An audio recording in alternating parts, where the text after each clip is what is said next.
Começa agora o nosso espaço de saúde na TV e na internet. E aí, reparou que o friozinho já foi embora? Então agora é hora de mudar também um pouquinho da alimentação, né? A gente aproveitou para comer todas as pamonhas do mundo, todas as sopinhas do mundo, mas qual é a melhor alimentação para agora que a gente está com esse tempo tão quente e tão seco? Tem alguma mudança de hábito que a gente tem que realmente obedecer? Então, para isso, a gente trouxe uma nutricionista que vai falar sobre a nova alimentação que você precisa adotar agora, nesse período que é tão difícil para o nosso corpo. E esse final de semana a gente tem um festival incrível aqui em Goiânia, é o maior Bonodori do mundo. É o Festival da Colheita lá no Japão, mas que a comunidade japonesa, através do Kaikan, está trazendo aqui para Goiânia e esse ano promete ser inesquecível. Então a gente também vai falar sobre a culinária japonesa, que depois de drogas pesadas como o crack e o álcool, são a maior causa de divórcio entre casais. A paixão pela comida japonesa pode ser um perigo aí para o seu relacionamento, hein? E você, gosta da comida japonesa ou só vai porque a namorada ou o namorado gostam? Vamos saber se ela realmente é saudável e se mulher grávida pode comer peixe cru, tá bom? Até daqui a pouquinho, porque o consultório já está aberto. Pode entrar.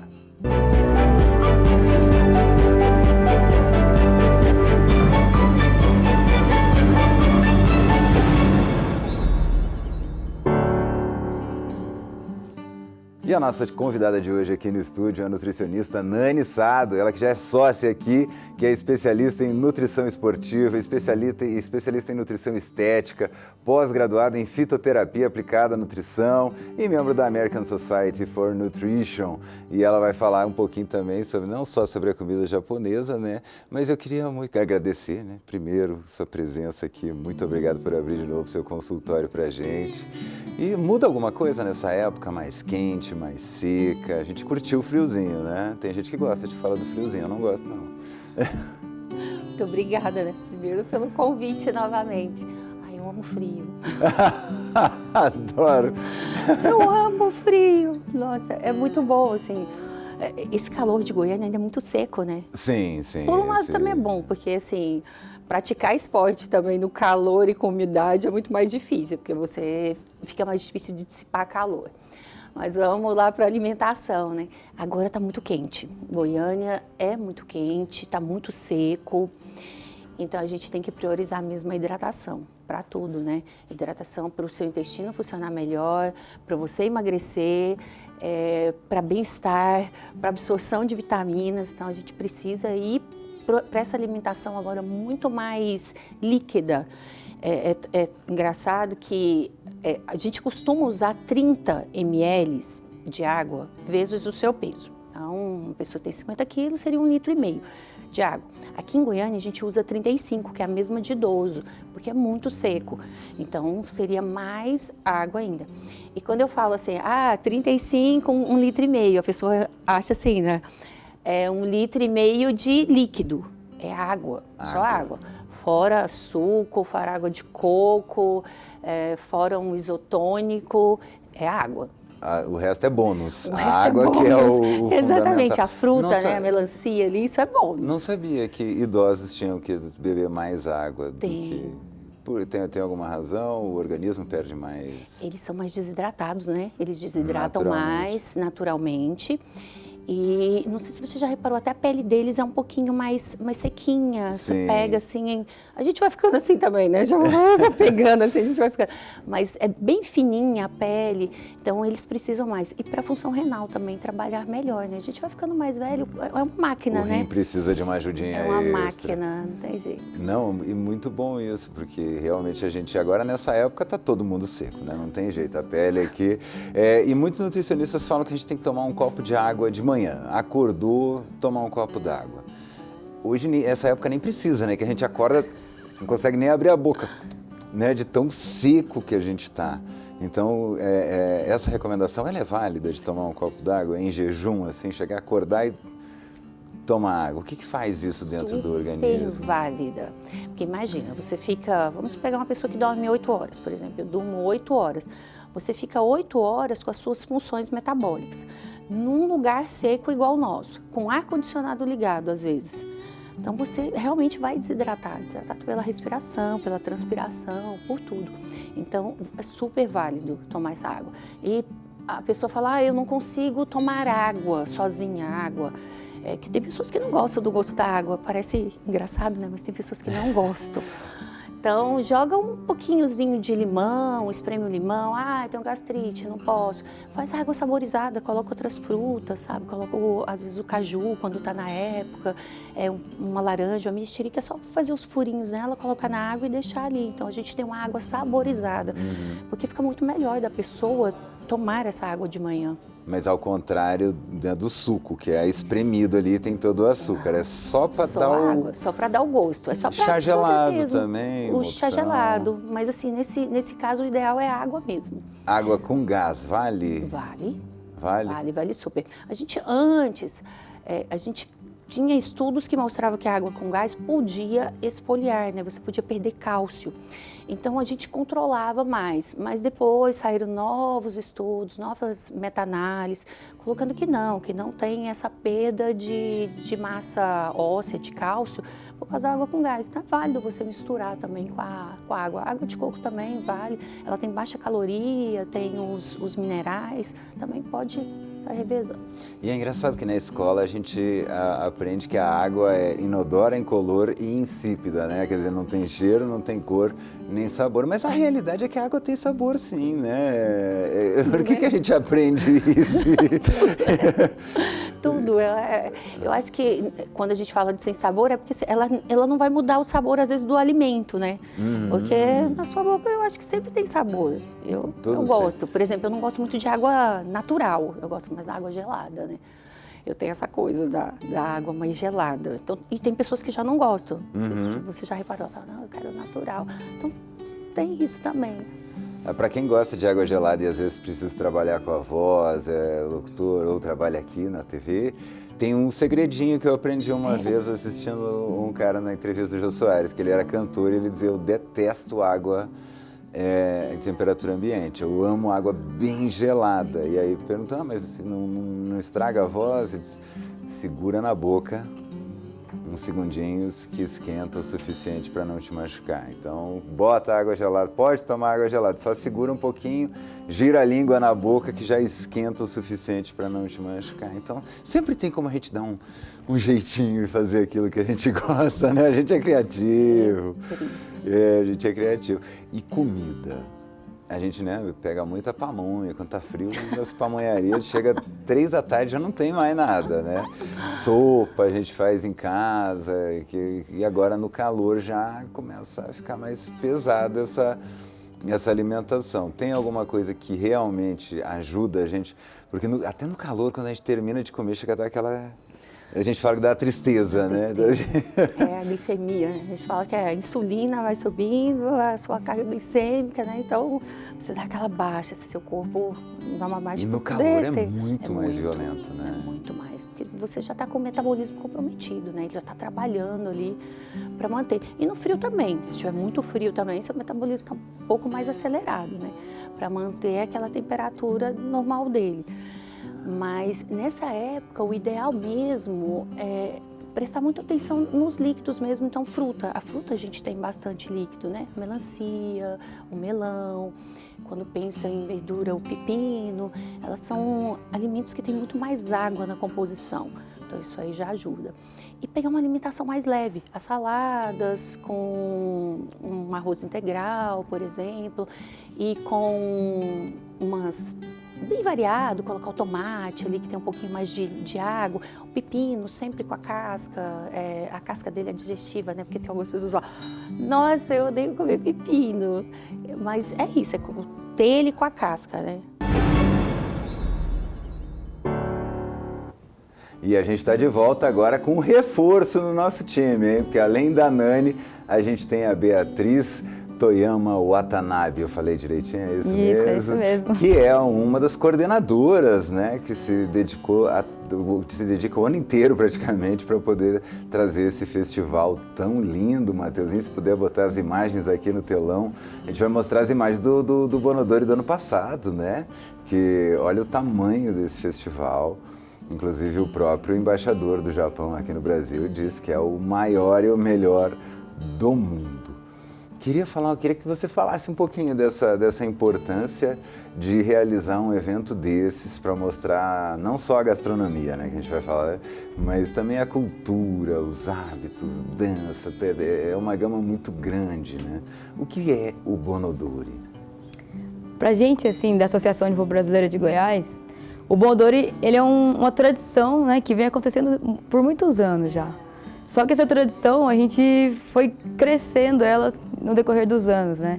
Então a gente começou assim com um evento bem simples, pequenininho, entre as famílias que, né, frequentavam a associação. E hoje a gente já consegue abrir, né, esse evento para toda a comunidade goiana. Né? Tem gente de fora que vem para prestigiar o nosso evento, pessoal de Brasília, pessoal de São Paulo, Curitiba, todo mundo vem. Porque ficou muito famoso, né? Saiu fora de controle, totalmente. Isso. Eu tive a oportunidade de ir para o Japão, né, para fazer uma capacitação lá. E quando eu mostrei o vídeo do nosso Bonodori, né, aqui de Goiânia, no Japão, o pessoal falou, isso é no Brasil? Eu falei, é no Brasil, em Goiânia. Ninguém nem sabia onde era Goiânia, né? Eu falei, não, em Goiânia. Eles falaram, caramba, por que vocês fazem um evento tão grande assim?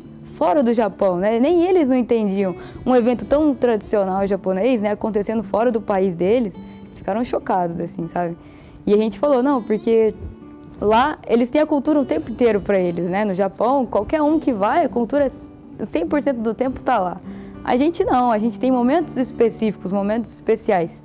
E um desses momentos pra gente é o Bonodori. É o momento que a gente tem, assim, para reunir a família, reunir os amigos, estar juntos, né? Hoje eu estava lá na associação, a gente na correria. Vim direto pra gente. Pra cá, eu te agradeço demais. Eu sei que você saiu lá do meio das danças lá para poder estar aqui com a gente. E é muito interessante a curiosidade que a cultura japonesa, né, agrega. Acho que todo mundo... A Nani é casada com um japonês, ela vive lá no Kaikan também, por isso a gente chamou ela pra cá, né? E a gente percebe isso no brasileiro, né? Essa curiosidade, esse encanto pelas tradições japonesas. Você também tem isso? Incrível. Tanto que levou para casa, né? Nossa, é muito incrível.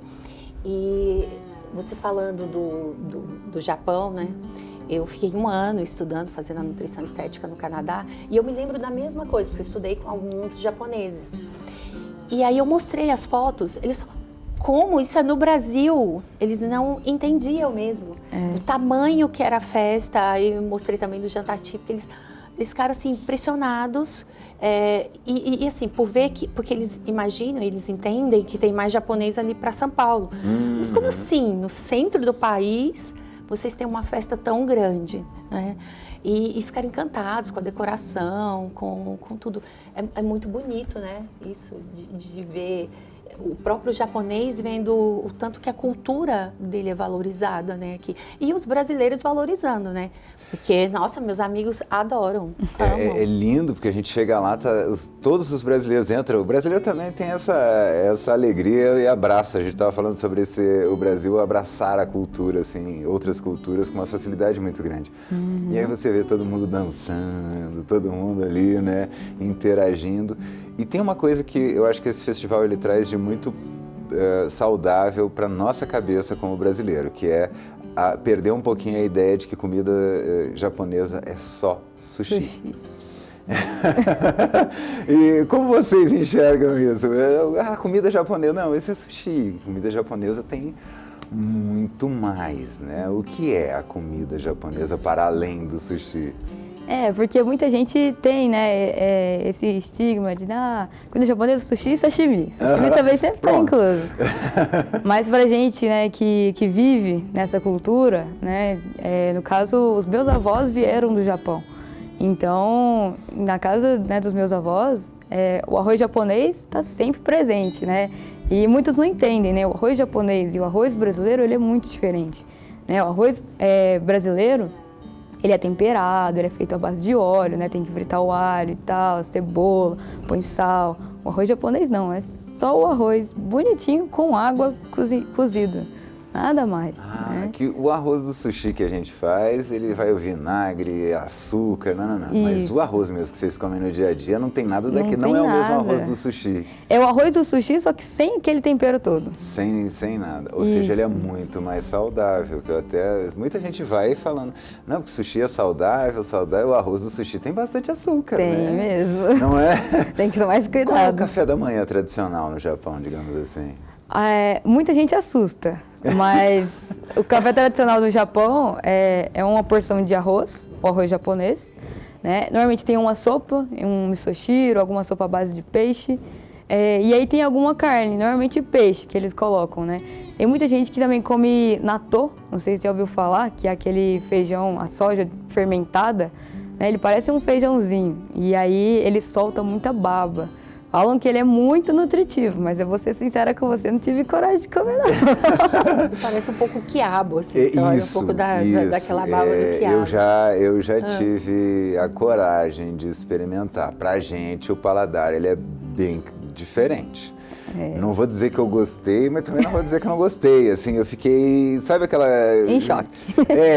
Nossa, isso é muito, porque é muito provocativo, assim, que é bem forte. No café da manhã, então, aquele pãozinho com margarina. Não tem. Café preto. Não. O café não tem, assim, não é algo, né, da cultura. O japonês, ele gosta muito de café, mas ele toma café o dia inteiro. E, normalmente, aqueles cafés misturados, né? Muito café com leite, né? Que eles falam.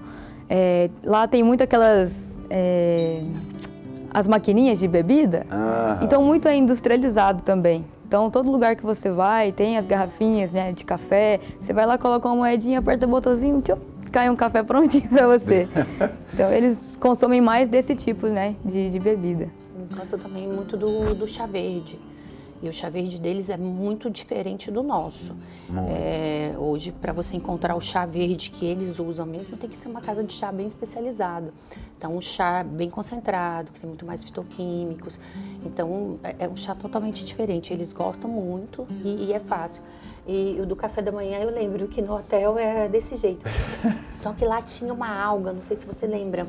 É uma alga muito fininha, parece com a alga que faz o sushi, e eles deixam ela embaladinha. E você leva para petiscar, assim, no seu lanche. Então, em vez de você comer uma barra de cereal, você come alga. Então, imagina, isso para o intestino é perfeito. Você tem selênio, magnésio, fósforo, fibra. E é uma delícia. Eu não sei se você chegou a experimentar, porque eu estava viciada, né, nessa alga. Quer dizer, muito então, que maravilhosa. é muito melhor você ter um kit ali onde você tem arroz, uma sopinha à base de peixe, que vai ter proteína, do que de repente pegar esse pão branco que a gente chama de pão francês, que nunca vi na França, né? E passar uma margarina ali e comer. Se a gente for pensar, parece, porque assim, mesmo o arroz japonês, ele tem uma coisa boa, porque é igual a Beatriz, né? A Beatriz falou. Ele é feito sem nada, ele não tem tempero nenhum. É uma panela japonesa que você coloca o arroz ali dentro e ela faz como se fosse um vapor. E aí se você for substituir o carboidrato, se você for pensar em carboidrato, a quantidade é muito parecida do pão. Só que você tem glúten no pão. No arroz você não tem, você não vai inflamar. Então é muito melhor. É um substituto para o ovo, porque aqui a gente ainda está muito na cultura americana, do ovo, do bacon, a gente tem essa cultura mais americana. Se você coloca um peixe, é muito melhor, você tem um ômega 3, muito melhor. Então, e você não vai ter a margarina, você não vai ter a manteiga, então você baixa a caloria, porque gordura tem 9 calorias. Então, se você pega a mesma porção, o pão tem 25 gramas, pega 25 gramas do arroz, coloca um peixe, é muito melhor do que um pão com ovo, sinceramente. Então, se fosse para escolher, seria, mas é muito difícil quando você fala, às vezes você fala para o paciente igual, eu levanto, eu como filé de frango, se tiver lá, eu como arroz, por exemplo. Se tiver o arroz na minha geladeira, eu como para treinar, é um ótimo pré-treino, excelente. O paciente fala assim, nossa, eu não dou conta. Mas é cultural mesmo, é cultural. Há um tempo atrás, se você falasse para a pessoa comer ovo com bacon também, ela... Não é? Era no só Brasil. Pão com manteiga e pronto. Então, já começou a mudar. E quando você entende isso, nossa, é muito bom. Entender que o alimento pode ser substituído, a caloria vai aparecer, mas o benefício, a qualidade dele é muito melhor. Tinha um chefe que ele fez um programa uma vez sobre hábitos alimentares. E aí quando chegou em vários países, né? E aí quando ele chegou nos Estados Unidos, era uma família toda obesa. E aí ele pegou o café da manhã, a quantidade de bacon que ela usava. E aí depois, lá no final, né, quando ele ia fazer o Jamie Oliver, né, bem conhecido, aí ele pegou e colocou em cima da mesa dela o equivalente que eles comiam de bacon por ano. Então ficou uma montanha de bacon e ele falou, é isso que você está dando para sua comida e para sua família durante o ano. É realmente nesse caminho que você quer? Então acho que a gente tem hábitos que às vezes são enraizados, a gente vive numa importação cultural muito grande. Os Estados Unidos, através do cinema, conseguiram propagandear muita coisa. E acho que a gente tem que começar a se apropriar e pensar duas vezes se apropriar de hábitos melhores, né? Com certeza. Porque você vê que a culinária japonesa, a gente fala do peixe, mas ela é muito à base de legumes, né? Então, assim, isso traz esses benefícios que a gente vê onde você vai. No Japão, dificilmente você vê alguém obeso. Outra coisa que é interessante no Japão, ninguém come com pressa, né? Comer é algo realmente importante, como deveria ser, né? Então tem até aquela coisa meio ritualística, né? Vai tomar um chá, tem que girar ali e tal. Isso parece uma bobagem, mas aquilo faz o tempo passar, faz o teu organismo entrar naquele clima de comer, né? Isso, você repara em casa, vocês param para comer, todo mundo, é um ritual mesmo? Hoje em dia é mais complicado, né? Na correria, cada um no seu horário de almoço, né? Fica bem mais complicado. Mas uma coisa que eu vi no Japão quando eu estive lá, que é até interessante, no próprio restaurante, quando a gente para observar, as mesas, a maioria dos restaurantes são mesas individuais.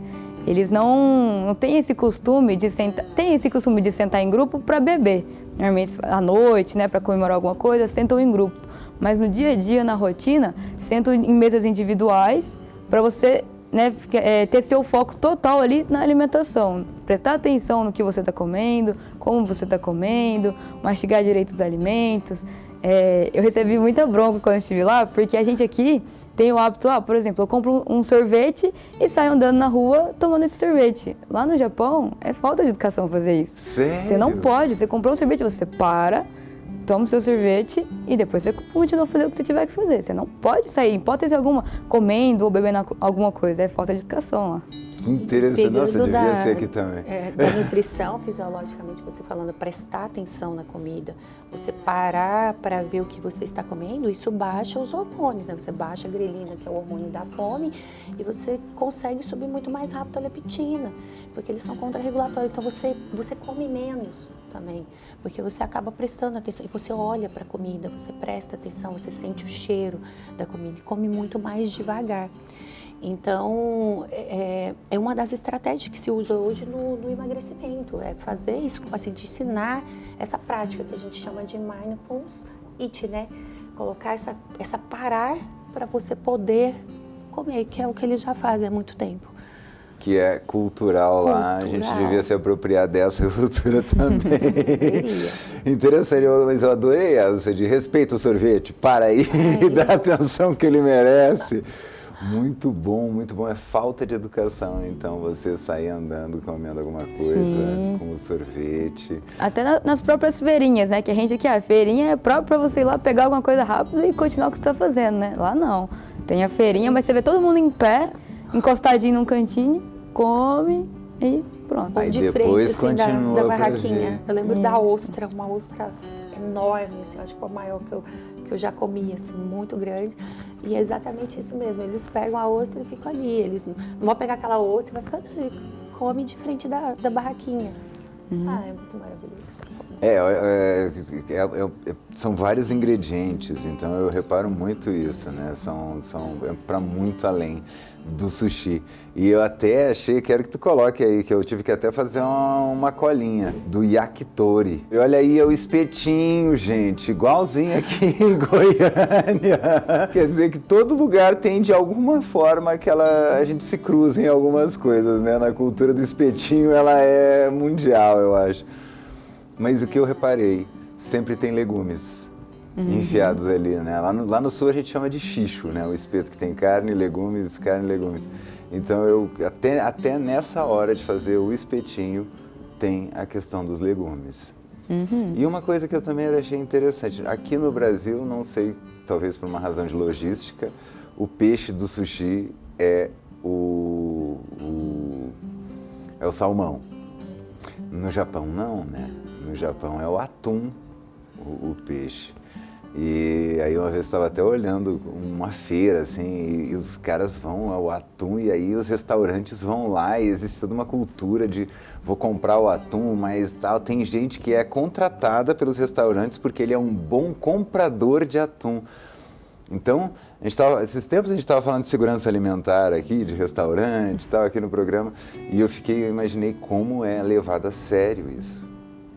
Né? Porque tem alguém que só vai lá para comprar tuas coisas, não é o dono do... Né? Vou te interromper. Né? É tão sério isso, essa segurança, o japonês, a integridade, a qualidade, o restante lá come cru. Porque eu perguntei, eu fiz questão de falar assim, gente, mas num país que só come muito mais peixe cru e a gestante, porque aqui a gente não a nem recomendação arrisca. é que porque a gente não arrisca, porque você tem que saber muito bem a procedência disso. No Japão, eles não vão correr o risco disso, porque é uma vergonha uma empresa, é muito vergonhoso para eles uma empresa ser fechada porque não tem qualidade. Então é muito fresco, tem muita qualidade, você confia. Então a gestante, ela come o peixe cru. Porque aqui a gente proíbe por isso, porque você não sabe a procedência, ele pode estar contaminado, né? Pode ter bactéria, o vírus, e pode às vezes ser contaminado por metais pesados. Então a gente fica mais preocupado. Mas no Japão tem uma qualidade muito grande. É incrível, assim, você vê a vigilância deles. E, inclusive, se a gente for pensar, a nossa vigilância sanitária é até muito mais dura, ela tem regras muito mais de controle. Mais rígida. Só que aqui as pessoas burlam, né? E lá Sim. isso não acontece, gente. Isso é uma vergonha, né? É uma vergonha para o japonês se isso acontece. É que tem uma questão muito de honra. Cultural, né? honra. A empresa ela quer ser vista muito bem vista. É um alimento melhor. O atum é o melhor, é o atum que é mais gorduroso, por isso que é mais caro. Então, quando chega aqueles atuns, é preço de diamante, né? É incrível, diamante, não? Sim, é uma fortuna. É uma fortuna. Mas esse é porque ele é especial. Eu falei, rapaz, eu ainda não tô com o paladar desse nível pra chegar nisso. Qual é o seu prato preferido? Do Japão? O lamen. O lamen. O lamen agora tá na moda, inclusive por conta ali, né, da Coreia, né? Que o japonês e o coreano nem se dá muito bem, né? Mas é engraçado como vocês trocam. É que a China mais, mas a Coreia também tem por causa da dominância, né, também do Japão, né? É um país que dominou, né? Um país muito forte, com guerra, com tudo. Muito. Sempre teve então, na vanguarda, agora já né? Mais calmo, né? E é eles se dão, assim, pelo menos é porque gente, eu tô falando de experiência minha, tá? Aquele negócio, relato de caso. É porque como eu estudei com coreano, com japonês e com chinês, menos chinês, eu acho que eu tinha só 2 amigos chineses, mas coreano e japonês tinha muito na minha turma. E assim, eles estão bem, conversam bem, conseguem hoje, e essa geração mais jovem, né? Se a gente pegar da geração Z para cá, nem da Z, até dos milênios, né? Da gente para cá, dos milênios para cá, essa mudou mais. Então era muito mais antes, né? Sim, agora já deu uma parece, melhorada. né? Mas eles até copiaram, né? Mas existe uma, como acho que tudo, né? Existe uma troca cultural muito grande, né? Que você tinha que até a própria navegação ali, o comércio, tudo, a seda japonesa, né? Que aliviava o calor de todo mundo ali, né? Mas o lamen lá não é o miojão, né? Qual que é a diferença de um lamen de verdade? O lamen é saudável, de verdade? Vixe. Ou é igual ao miojo? Ele é saudável, sim, ele é mais saudável, tem menos caloria. Eu vou falar Sério? pela caloria, pela caloria, pela qualidade, é menos inflamatório também, né? O Japão tem muito aqueles miojo industrializado, né? É de muito fácil acesso lá no Japão. Aquele cup noodle, o próprio miojo de pacotinho, tem sim. Mas o lamen, a gente encontra muito em restaurante, tem restaurante específico de lamen lá, né? Então são caldos preparados assim por 8, 10, 12 horas que ficam cozinhando até absorver todo o sabor da carne, da proteína. Ah, olha como já começa a diferença aí. Por quê? Lamen, o que é o lamen? É aquele macarrãozinho que parece o macarrão do miojo, tanto que tá lá, né? Nissin Lamen seria a fabricante.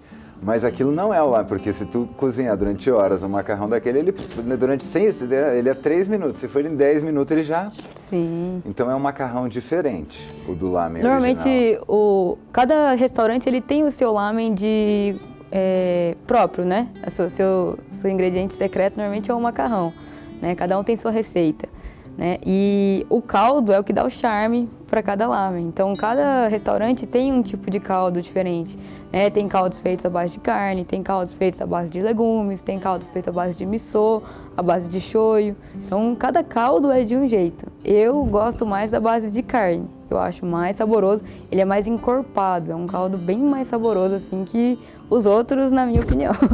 E não tem o glutamato monossódico, Não. né? Que é o mais terrível. Se eu comer um miojo, eu fico com azia 2 dias. Não sou acostumado, então assim...